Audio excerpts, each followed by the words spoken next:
15 साल की बच्ची का उसी के घर में रेप के बाद बेरहमी से हत्या कर दी गई। शरीर की हालत ऐसी थी कि एक मां के लिए अपनी ही बच्ची को पहचान पाना मुश्किल था। सर पर भारी चीज से वार किया गया था, चेहरे को पूरी तरह कुचल दिया गया और बच्ची के प्राइवेट पार्ट में लोहे की रॉड डाल दी गई। ये सब सुनकर ही इस दरिंदगी और हैवानियत का अंदाजा लगाया जा सकता है कि आरोपी किस मानसिकता का होगा।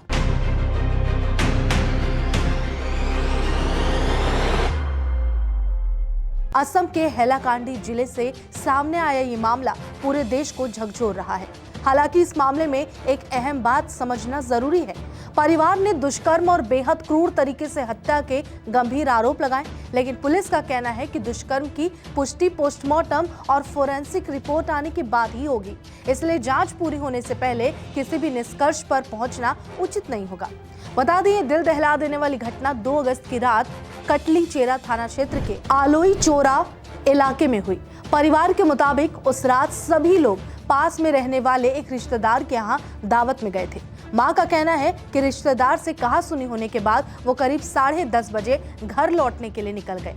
जब वो कुछ देर बाद घर पहुंचे तो उनकी दुनिया ही उजड़ चुकी थी। उनकी 15 साल की बेटी का शव घर के फर्श पर पड़ा था।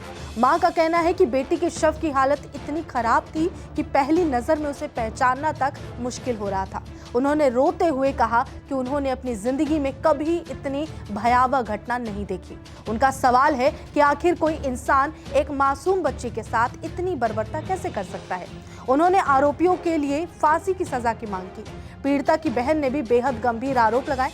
उनका कहना है कि हत्या के बाद शव को और अधिक छत विछत करने की कोशिश की गई है। परिवार का दावा है कि चेहरे को बुरी तरह कुचल दिया गया और शरीर पर कई गंभीर चोट के निशान हैं। इन आरोपों की आधिकारिक पुष्टि फिलहाल जांच और मेडिकल रिपोर्ट के बाद ही हो सकेगी। जांच के दौरान पुलिस ने शुरुआत में 5 युवकों को हिरासत में लेकर पूछताछ की। इसके बाद सोमवार को 17 से 19 साल की उम्र के 3 किशोरों को गिरफ्तार कर लिया गया। पुलिस के अनुसार आरोपियों में से एक की उम्र करीब 17.5 साल थी। मामले की गंभीरता को देखते हुए पुलिस ने अदालत से अनुरोध किया कि वो उस वयस्क मानकर मुकदमा चलाने की अनुमति दी जाए। हैलाकांडी के वरिष्ठ पुलिस अधीक्षक अमिताभ सिन्हा ने बताया कि शुरुआती जांच में ये सामने आया कि आरोपी पीड़िता के परिचित थे। इतना ही नहीं, पुलिस के मुताबिक आरोपियों में से एक के साथ लड़की के कथित प्रेम संबंध भी थे।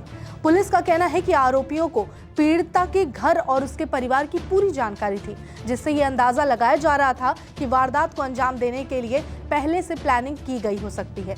हालांकि हत्या के पीछे की असली वजह अभी तक खुल नहीं सकी। जांच जारी है। पुलिस ने तीनों आरोपियों के खिलाफ भारतीय न्याय संहिता यानी बीएनएस की धारा 65(1), 103(1) के तहत हत्या सहित पॉक्सो एक्ट की धारा 6 के तहत मामला दर्ज किया।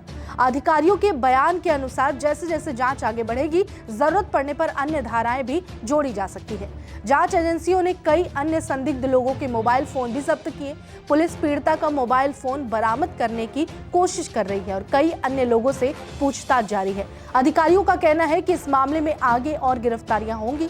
एसएसपी अमिताभ सिन्हा ने लोगों से अपील की कि सोशल मीडिया पर इस घटना से जुड़ी संवेदनशील या अपुष्ट जानकारी साझा न करें। उन्होंने कहा कि पुलिस जनता की भावनाओं को समझती है, लेकिन इस संवेदनशील मामले में जांच को प्रभावित करने वाली अफवाहों से बचना बेहद जरूरी है। घटना के बाद पूरे इलाके में भारी आक्रोश देखने को मिला। बड़ी संख्या में स्थानीय लोगों ने राष्ट्रीय राजमार्ग 6 पर जाम लगाकर प्रदर्शन किया और आरोपियों के खिलाफ सख्त कार्रवाई की मांग की। लोगों का कहना है कि अगर एक 15 साल की बच्ची अपने ही घर में सुरक्षित नहीं है तो ये पूरे समाज के लिए गंभीर चिंता का विषय है। अब इस पूरे मामले में सबसे बड़ा सवाल यह है कि पोस्टमार्टम और फॉरेंसिक जांच में क्या सामने आता है। क्या पुलिस हत्या के पीछे की असली वजह का खुलासा कर पाएगी और क्या पीड़ित परिवार को जल्द न्याय मिल पाएगा? इन सभी सवालों के जवाब आने वाले जांच और अदालत की कार्रवाई पर निर्भर करेंगे।